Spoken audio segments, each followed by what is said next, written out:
A woman lies unconscious in a darkened bedroom in Darmstadt, Germany. It is just past 2 in the morning. Outside, the household staff count the hours by candlelight because they already know how this particular night ends. She is 35 years old. 6 hours earlier she was still speaking. Her last 2 words, whispered to no one in particular, were "Dear Papa." By 8:30 in the morning, she will be dead. 17 years earlier, in a different bedroom, in a different country, a different member of the same family died at almost exactly this hour, on this exact date. His name was Albert. He was the Prince Consort of the United Kingdom, husband to Queen Victoria, and by every outward measure, one of the most successful men in Europe. He had built a glass palace that held 6 million visitors. He had reshaped how a monarchy behaved. He had 9 children, a devoted wife, and a legacy already forming in bronze and marble before he was even in the ground. So how does a man who gave Britain its museums, its concert halls, its colleges, and its idea of what a modern royal family should look like, end up watching, from beyond the grave, as his own bloodline is dismantled, child by child, decade by decade, in bedrooms, sanatoriums, and eventually a cellar in Russia? In the next few minutes, you will learn what really happened in that Darmstadt bedroom, and why a kiss given out of grief turned out to be lethal.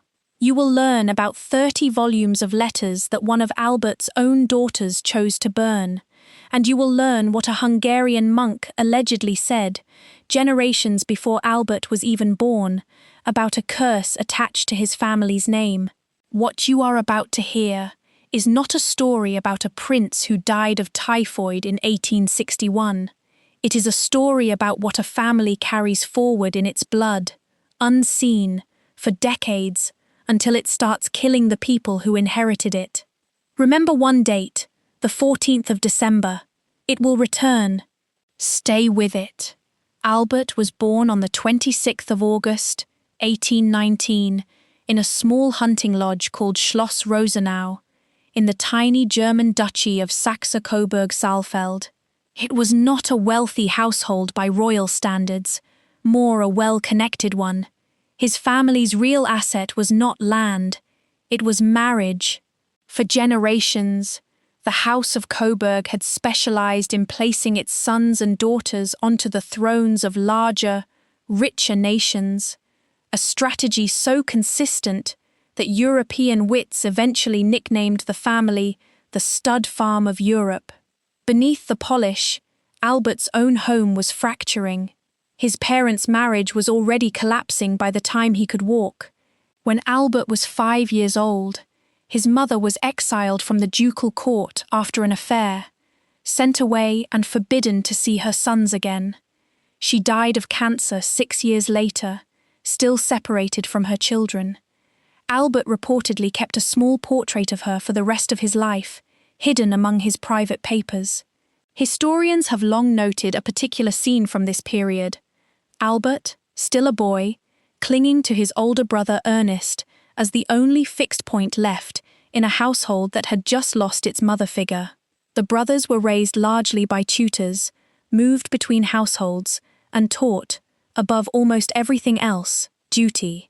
Not warmth, duty. That absence would echo forward in ways nobody at Rosenau could have predicted.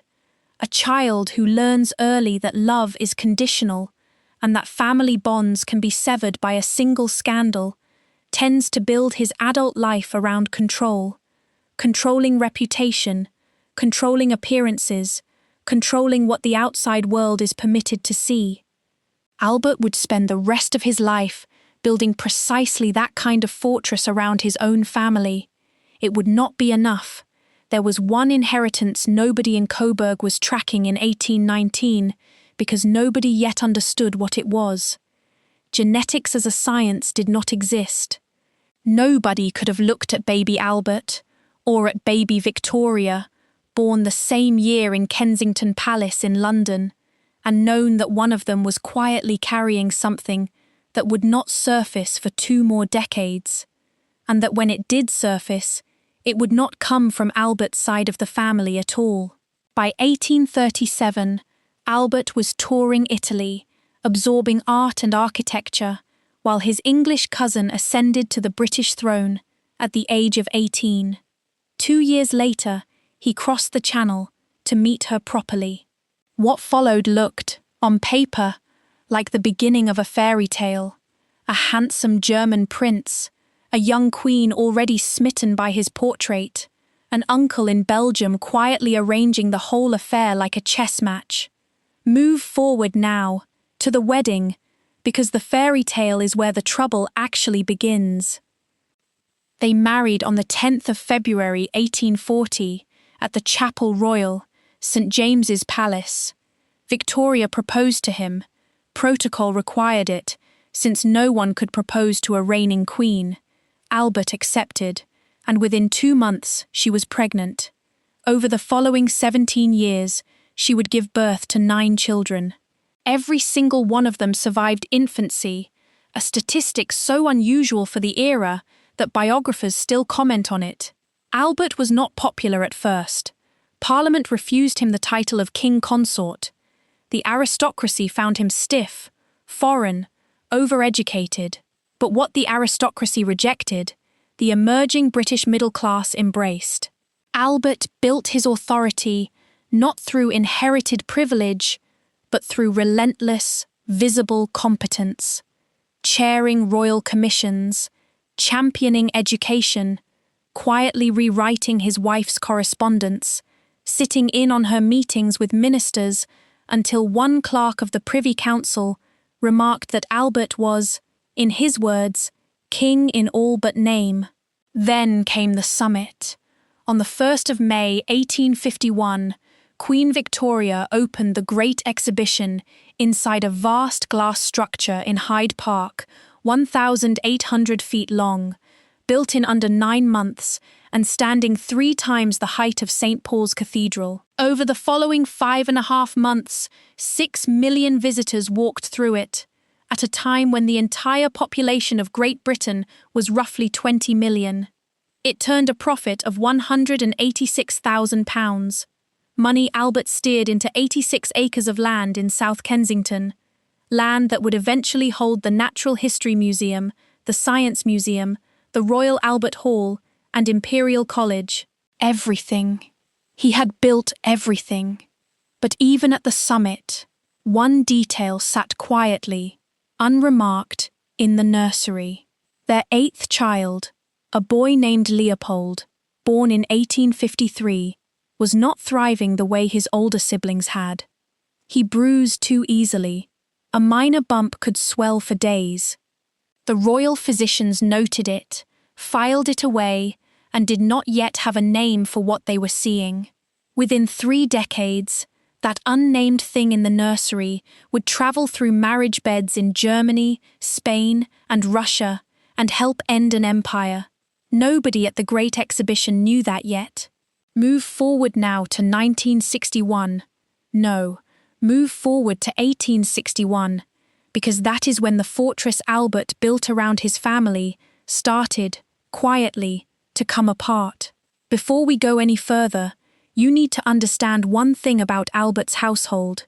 It looked, from the outside, like the most transparent royal family in Europe. Victoria's diaries were famously voluminous. The children were photographed, painted, exhibited to the public almost constantly, and yet inside that same household, an entirely separate reality was being managed, monitored, and in some cases actively hidden. The first hidden thing was medical. Leopold's condition, what modern doctors would recognize instantly as haemophilia, was treated within the family as a private, almost shameful, secret. Victorian society viewed hereditary weakness of any kind as a mark against a family's fitness to rule and to marry into. So Leopold was kept largely out of public view for years, his illness described vaguely, if at all, in official accounts. He was restricted, watched, and increasingly isolated inside his own home, unable to participate in the physical world the way his brothers could. The second hidden thing concerned Albert's own health, and later his eldest son's behaviour, both of which the family worked hard to keep from the press and from foreign courts. Albert drove himself without rest for years, writing his son's official speeches himself, despite paid staff hired for exactly that task, absorbing the Queen's paperwork on top of his own, refusing almost every opportunity to delegate. There is a piece of evidence that historians still return to, Albert's private diary entry, noting, in his own hand, that the British Constitution was silent on what a Queen's husband was even supposed to be. He had no defined role, no rule book, and he responded to that vacuum by inventing one for himself, filling every hour of it, alone.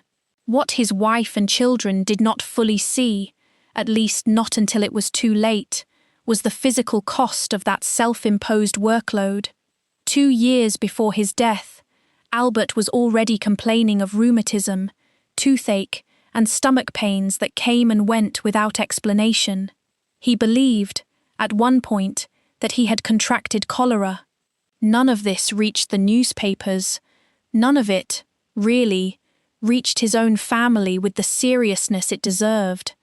A man who had spent his childhood learning that weakness gets you exiled had built an adult life in which he could not admit to being unwell, even to the people closest to him. That instinct, hide the fracture, keep working, would resurface almost exactly, decades later, in one of his own daughters. On the 9th of December, 1861, Albert was diagnosed with typhoid fever. 5 days later, shortly before 11 o'clock at night, on the 14th of December, he died in the Blue Room at Windsor Castle. He was 42 years old. At his bedside were the Queen and 5 of their 9 children. One of them was Alice, his 3rd child and 2nd daughter, then 18 years old, who had nursed him personally through the final days of his illness. She had sat with him, cooled his forehead, and watched a man who had built museums and reshaped a monarchy reduced, within a matter of days, to a body that could no longer fight off an infection that modern medicine would treat with routine antibiotics. You need to sit with this for a moment. Not the death itself. Royal deaths were common enough in this era, but the specific detail of who was in that room and what she absorbed from it. Alice watched her father die at close range, at a young age, and something about that experience reorganized the rest of her life.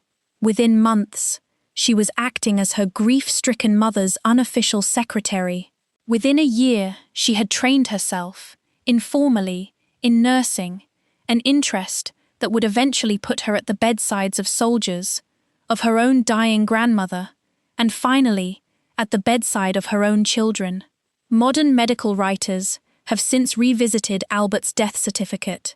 The official cause was typhoid fever, but several physicians, examining the pattern of stomach pain that had plagued Albert for at least 2 years beforehand, have suggested something more chronic was likely at work underneath the typhoid diagnosis, possibly Crohn's disease, kidney failure, or a slow-growing cancer that 19th century medicine had no way to detect.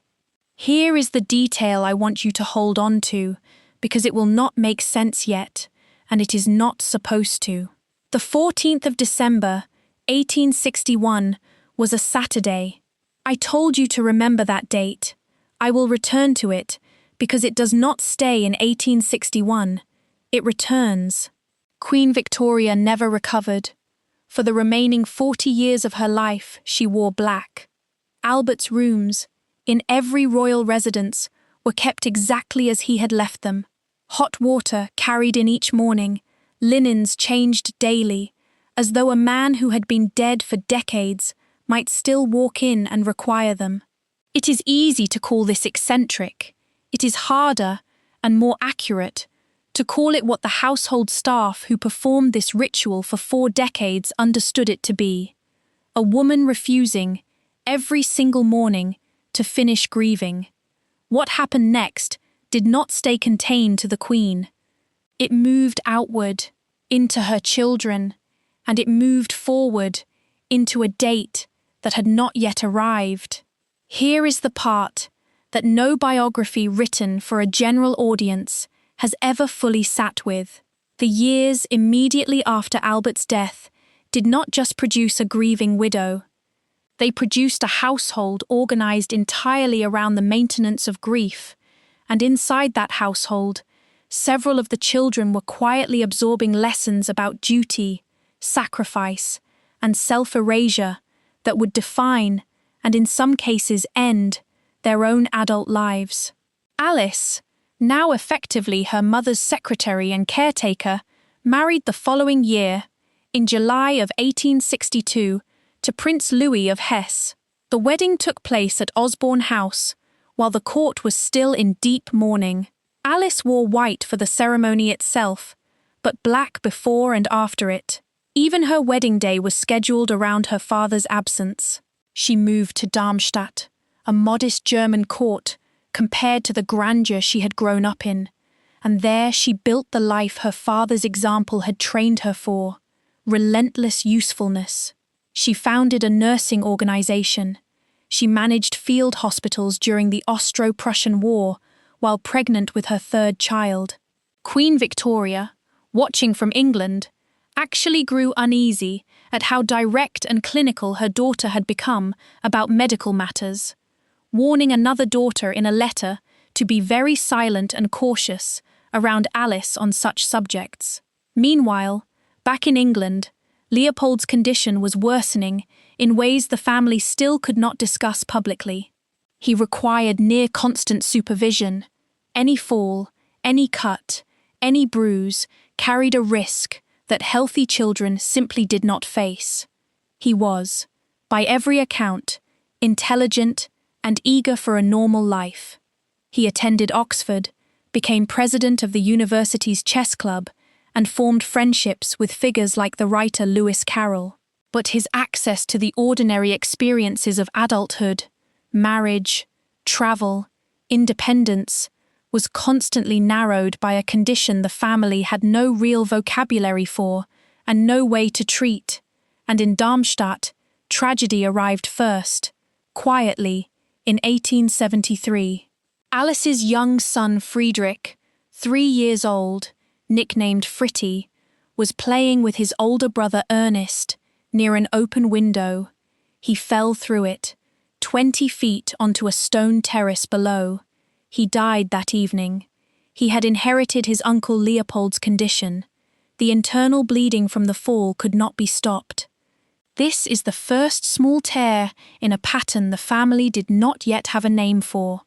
It would not be the last, and it would not, this time, stay contained to one household. 5 years after Fritty's death, in November of 1878, diphtheria arrived in the Hessian court at Darmstadt. It began with Alice's eldest daughter, Victoria, complaining of a stiff neck.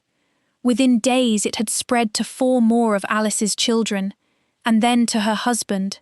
Only one child, Elizabeth, escaped, because Alice had sent her away in time to her grandmother's household. This was not the first time tragedy had touched this family, but it was different in one specific way. This time, Alice's own instincts as a trained nurse, the very discipline her father's death had instilled in her 17 years earlier, put her directly in the path of the disease. On the 15th of November, her youngest daughter, 6-year-old Marie, choked to death from the swelling in her throat before Alice could even reach her bedside. Alice wrote to her mother that the pain was, in her words, beyond words. She made a decision that any grieving parent will recognize. She hid Marie's death from her surviving children for weeks, unable to add that weight onto 4 other sickbeds at once. Eventually, she had to tell her son Ernest, who was devastated and initially refused to believe her. as he sobbed in her arms. Alice, who understood better than almost anyone in Europe how contagious diphtheria was, broke her own strict rule about physical contact with the infected and kissed her grieving son to comfort him. Within days, Alice herself began showing symptoms. The press in England reported the family's illness with concern, but no panic. Nobody outside Darmstadt yet understood how serious it had become. Inside the household, though, the staff could see what was happening. By the 7th of December, Alice recognized the diphtheria symptoms in her own body. She had trained herself to know exactly what they meant. She made a decision. One Prime Minister, Benjamin Disraeli, would later describe to the House of Lords as one of the most pathetic acts he had ever heard recounted. A woman comforting her son and, in doing so, receiving what he called the kiss of death. I told you to remember a date. Here is where it starts to matter. There was no press scandal in the way this format usually means it. No tabloid headline, no exposed affair. The exposure here was crueler and quieter. It was the exposure of a body to a disease it had spent weeks fighting on behalf of everyone else in the house. On Saturday, the 14th of December, 1878, Alice became seriously ill. It was the 17th anniversary of her father's death. To the day, she fell unconscious at 2:30 in the morning. Just after 8:30, she died. Her last words, according to those present, were "Dear Papa," Queen Victoria, informed by telegram, while the royal family was gathered at Windsor for their annual observance of Albert's death anniversary, wrote in her journal that same night, "This terrible day come round again." She called the coincidence of the two dates almost incredible and most mysterious. What the wider public read about, in the days that followed, was a moving story of maternal devotion, a princess who gave her life comforting her grieving son. What very few people outside the family fully processed at the time was the second layer underneath it, that the very household most equipped, medically and emotionally, to manage a health crisis had lost a mother precisely because of how deeply she had absorbed her own father's lesson in self-sacrifice 17 years earlier. What the public was mourning was not actually the whole secret. The real secret was that Albert's death had never really finished happening. It had reproduced itself, almost to the hour, in his own daughter, on the same date, in a different country, 17 years later. Alice was buried on the 18th of December, 1878, at the Grand Ducal Mausoleum outside Darmstadt, beside the small coffin of her daughter Marie. She was 35 years old. She was the first of Victoria and Albert's 9 children to die, and it would not be the last time this particular family calendar repeated itself in ways that felt, to those living through it, less like coincidence and more like inheritance. She kept her father's promise without ever meaning to. She died proving it. Grief did not stay in Darmstadt. It travelled back to England, into Leopold, who was now Victoria's most fragile surviving son and, in many ways, her most isolated child. Deprived of a normal military career by his condition, Leopold reinvented himself, instead as a patron of the arts, a Freemason, and eventually the Chancellor-track intellectual of the family, the one who corresponded with poets, collected honorary degrees, and quietly petitioned for the independence that his illness had always denied him. He found something close to that independence in marriage.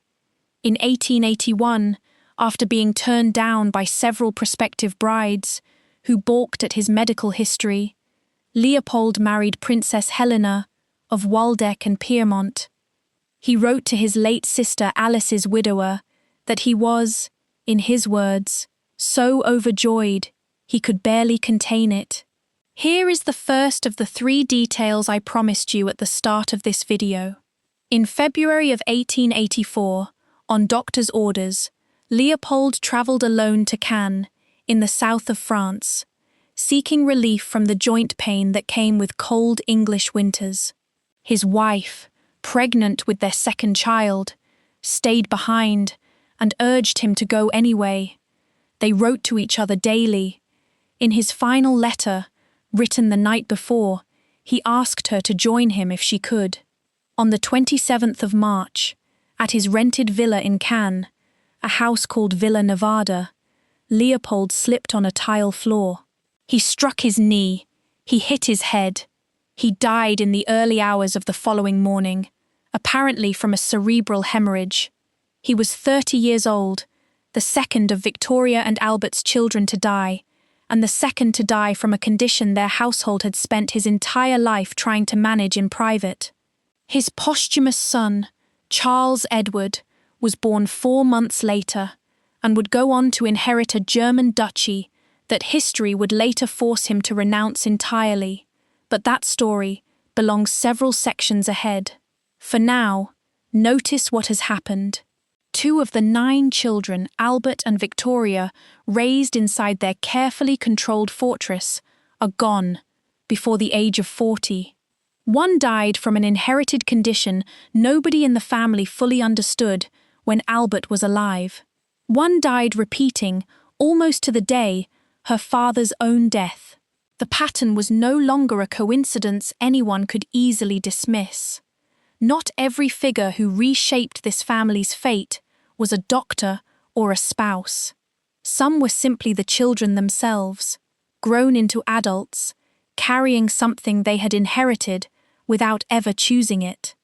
Consider Alex, Alice's youngest surviving daughter, born in 1872, 6 years old when her mother died. She grew into a serious, deeply private young woman, and in 1894 she married the heir to the Russian throne, becoming Empress Alexandra of Russia. She carried, silently, the same genetic mutation that had killed her uncle Leopold and her infant brother Fritty. In 1904, her only son, the Tsarevich Alexei, was born and diagnosed, within months, with the same haemophilia that ran through his mother's bloodline. Alexandra's desperation to manage her son's illness, at a time when European medicine had no real treatment for it, led her into the orbit of a self-styled mystic and healer named Grigory Rasputin, whose growing influence over the imperial court became one of the contributing pressures behind the collapse of Russian confidence in the monarchy. Historians still debate exactly how much weight to give this thread, but the documented fact is stark enough on its own. A genetic mutation, inherited quietly through Albert and Victoria's third child, helped shape the final years of the Romanov dynasty. On the 17th of July 1918, Alexandra, her husband Tsar Nicholas II, and their 5 children, including the haemophiliac Alexei, were executed by Bolshevik revolutionaries in a cellar in Ekaterinburg. Alexandra's older sister, Elizabeth, known in the family as Ella, had by then become a nun after her own husband's assassination years earlier. The following day, the 18th of July, 1918, Ella was murdered as well, thrown alive into a mineshaft outside the town of Alapayevsk. Witnesses later reported that those at the bottom of the shaft could still hear her singing hymns. 2 granddaughters of Prince Albert, both raised inside the same carefully managed English nursery decades earlier, both dead within a day of each other, at the hands of a revolution their own family's marriage politics had, in some small way, helped set the stage for. This is what no version of this story that stops at Albert's own death can fully explain. The consequences of what happened in that blue room at Windsor Castle in 1861 did not end with his funeral. They travelled outward, through his children's children, into palaces, thrones, and eventually, mine shafts, an entire continent away. Let us take a full accounting of what Albert and Victoria's 9 children actually paid, individually, for the lives they were born into. Victoria, the eldest, became Empress of Germany and largely escaped the hereditary illness. But she would live to watch her own son, the future Kaiser Wilhelm II, grow into a man whose difficult birth left him with a permanently withered arm, and whose complicated relationship with his English mother shaped a personality that would later help drag Europe into the First World War. Edward, later King Edward VII, endured a punishing education designed by his father, including corporal punishment for failed lessons, and was blamed by his own mother for contributing to Albert's fatal illness after a scandal involving an actress named Nellie Clifton in the weeks before Albert's death. Alice died at 35, on the anniversary of her father's death, after nursing her own son through the disease that killed her. Alfred, the second son, built a respectable naval career, but lived to see his only son and heir, young Affie, collapse under the weight of syphilis and family pressure. In January of 1899, during his parents' 25th wedding anniversary celebrations, the younger Alfred shot himself. He survived the initial gunshot, but died 2 weeks later, at the age of 24, in a sanatorium in Austria. His own mother, ashamed that the incident had happened during the family celebration, had him moved there against his doctor's advice. Helena and Louise lived comparatively quiet lives, though Helena may also have carried the family's hidden mutation silently, without it ever fully surfacing in her children. Arthur, the third son, largely escaped both the illness and the scandal, going on to a long military career. Leopold died at 30, in Cannes, from complications of the condition the family had spent his whole life trying to hide. And Beatrice, the youngest, married Prince Henry of Battenberg and passed the same mutation to at least 2 of her own sons, and to her daughter, who would carry it into the Spanish royal family, where 2 more of Albert's great-grandsons would grow up as haemophiliacs themselves. Here is the second detail I promised you. After Prince Alfred's suicide, and again after Queen Victoria's own death in 1901, it was Beatrice, the baby of the family, the one everyone assumed had escaped this family's darker patterns, who quietly burned 30 volumes of her nephew's private letters and heavily edited her own mother's diaries before allowing them to survive into the historical record. The family that built museums to preserve public memory spent just as much energy erasing its own. By the final years of the 19th century, the family Albert had built was no longer a single household anyone could fully see at once. It had scattered across the courts of Germany, Russia, and eventually Spain, carrying its inherited fragility with it into thrones that had never dealt with anything like it before. In Spain, the collapse arrived slowly and then all at once. Beatrice's daughter, Victoria Eugenie, known as Ina, married King Alfonso XIII of Spain in 1906, unaware, by most accounts, that she carried the same mutation her mother and grandmother had carried silently for decades. 2 of her sons were diagnosed with haemophilia. The strain of raising 2 ill heirs, combined with mounting political instability, is cited by multiple historians as one of the contributing pressures behind Alfonso's eventual abdication in 1931, a collapse that helped open the door to years of dictatorship under Francisco Franco.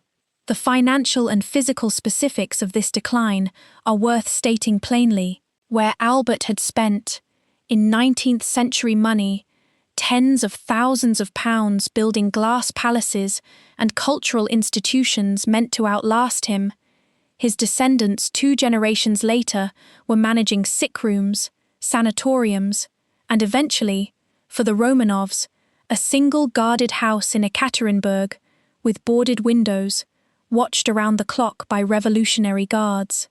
One object, more than any other, travelled through this entire decline: the calendar itself. Specifically, the 14th of December.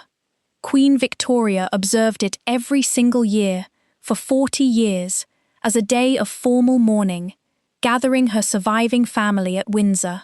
It was on this exact anniversary that the telegram announcing Alice's death arrived in 1878. The family never stopped observing the date.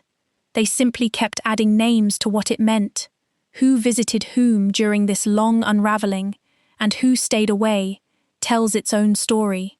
Beatrice, increasingly the keeper of the family's private archive, stayed closest to her mother until the end, editing what the world would eventually be allowed to read. Alexandra, isolated in Russia by politics, war, and her son's illness, grew increasingly cut off from her English relatives in her final years, her letters home slowing to a trickle before stopping entirely in 1917. The thing this family could not give up, through every stage of this decline, was the performance of unity, official portraits, official titles, official mourning, even as the private reality underneath it grew more fractured with every generation. There is no single final deathbed that closes this story, because the family's tragedy did not end with one person. But there is one room, on one night, that the entire pattern keeps circling back to: Windsor Castle, the Blue Room. Shortly before 11 o'clock at night, on the 14th of December, 1861, Prince Albert, 42 years old, lies dying of what his physicians diagnosed as typhoid fever. Present in the room are Queen Victoria and 5 of their 9 children, including 18-year-old Alice, who has nursed him through his final days. Outside the window, Windsor's grounds are dark and cold. Inside, a fire burns low, and the household staff wait, as households did in this era, for the specific sound that meant it was over. 17 years later, in a different room, in a different country, on the very same date, Alice herself dies at 8:30 in the morning, having spent her final conscious hours whispering the same 2 words her family would forever associate with this night: "Dear Papa." The objects that mattered in both rooms were almost identical. In Albert's case, his wife's wedding ring, which she would keep close for the remaining 4 decades of her life, alongside his dressing gown and slippers, kept ready by his bedside in every royal residence for 40 years, as though he might still require them. In Alice's case, a small portrait of her father, which she reportedly kept near her own sickbed in her final days in Darmstadt. Beatrice, the child everyone thought had escaped this pattern entirely, later observed something that many biographers have quoted since: that in the family's private conversations, the 14th of December was never spoken of as a coincidence. It was spoken of, in hushed terms, as though the day itself carried a kind of gravity, pulling certain kinds of news toward it, year after year. There is no supernatural explanation here, and this documentary does not claim one. What there is, instead, is a family that built an entire structure of mourning around a single date, one Saturday in 1861, and then watched, helplessly, as history kept adding new names to it. The date did not cause what happened to Albert's children, but it recorded it, faithfully, for 4 generations. When Queen Victoria died in 1901, at the age of 81, she left behind an estate and a family scattered across nearly every throne in Europe, and a mourning ritual that had, by then, outlived the man it was built for by 4 decades. Her surviving children divided what remained. Edward VII inherited the crown. Beatrice, as her mother's private secretary in her final years, inherited something arguably more consequential: control over what would survive in the written record. She spent years transcribing, editing, and in many cases destroying her mother's original diaries, replacing them with her own carefully rewritten version before the originals were lost to history. The physical monuments Albert had built outlived nearly everyone who mourned him. Albertopolis, the cultural district his great exhibition profits funded, still stands in South Kensington. Today, the Natural History Museum and Science Museum together draw roughly 12 million visitors a year. The Royal Albert Hall alone hosted over 1.5 million people at concerts and events in 2023. A body established by his original Royal Commission still distributes roughly £2 million annually in postgraduate scholarships, more than a century and a half after his death. But the human line the museums were meant to celebrate had, by the middle of the 20th century, been quietly stripped of the disease that once threatened to define it. The last confirmed male carrier of the family's haemophilia gene, Prince Waldemar of Prussia, a great-grandson of Albert and Victoria, through Alice's daughter Irene, died in 1945, fleeing the collapse of Germany at the end of the Second World War, unable to access the blood transfusions that might have saved him because the medical infrastructure around him had collapsed along with the country itself. Here is the third and final detail I promised you at the start of this video. In 1979, excavators near Ekaterinburg located a shallow, unmarked mass grave. It would take until 2007 for the remains of the last 2 missing Romanov children to be recovered nearby, and until early 21st century DNA analysis, led by researchers at the University of Massachusetts, to finally confirm, genetically, definitively, that the specific hereditary condition carried by Alexei Romanov, Albert, and Victoria's great-great-grandson was haemophilia B, tracing directly back to the mutation first observed in the nursery at Buckingham Palace, in the body of a boy named Leopold, born in 1853. A disease no one could name in 1853 had, by the 21st century, been traced back to its exact biological origin. For over a century, popular retellings of this family's story reached for a simpler explanation than genetics: a curse. Specifically, what became known among some royal chroniclers as the Curse of the Coburgs, a folk legend dating back to the early 1800s, when a Coburg prince married a Hungarian noblewoman named Antoinette de Kohari. According to the legend, a monk within the Kohari family, resentful over the wealth the marriage brought the Coburgs, cursed the family's future generations with suffering and disease. Here is the second detail I promised you at the start of this video, now fully explained. The curse, as a supernatural claim, has no basis in the historical or genetic record. Modern researchers, working from Romanov bone fragments recovered in the Ural Mountains, identified the precise genetic mutation responsible, a defect on the factor IX gene, causing haemophilia B, and traced it with confidence to Queen Victoria's own bloodline, not Albert's. Prince Albert's side of the family shows no documented history of the condition at all. What the legend of the Coburg curse actually reveals is something more human than supernatural.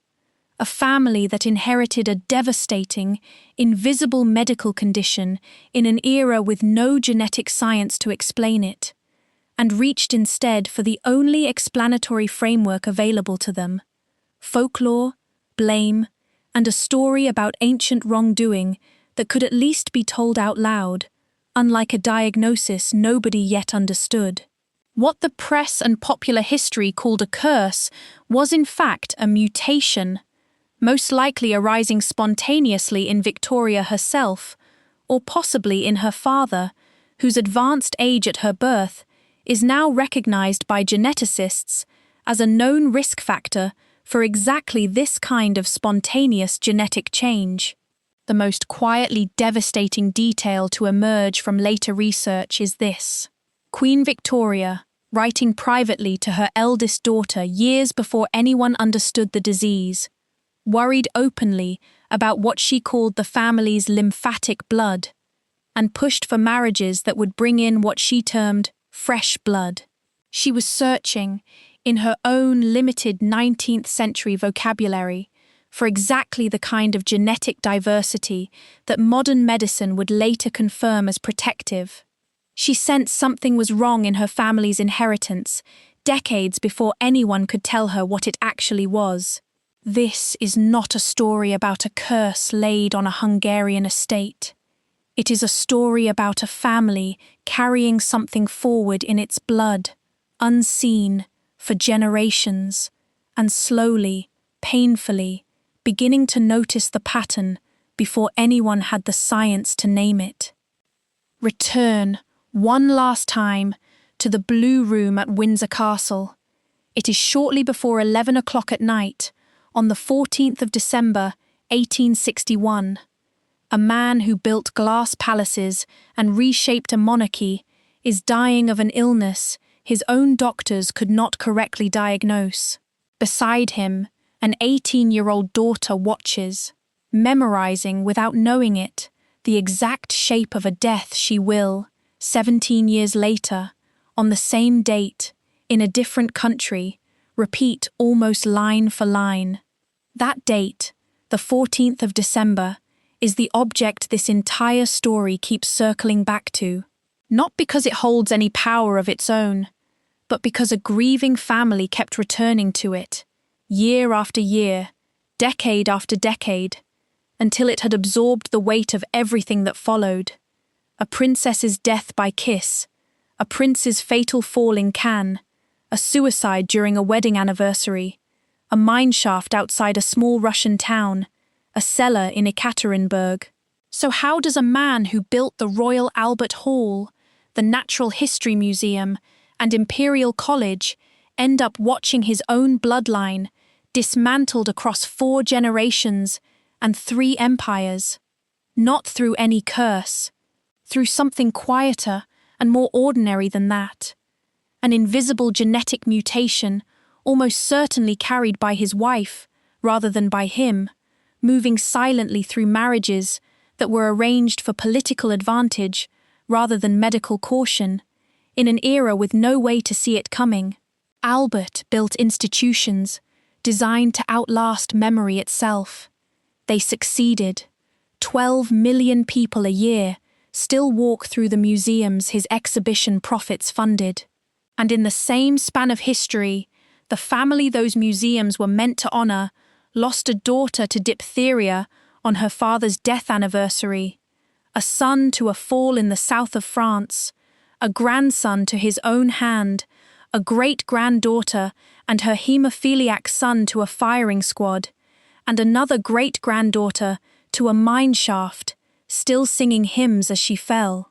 What Albert built, and what his family paid, ran on parallel tracks his entire life, and never once touched, until both became, eventually, history.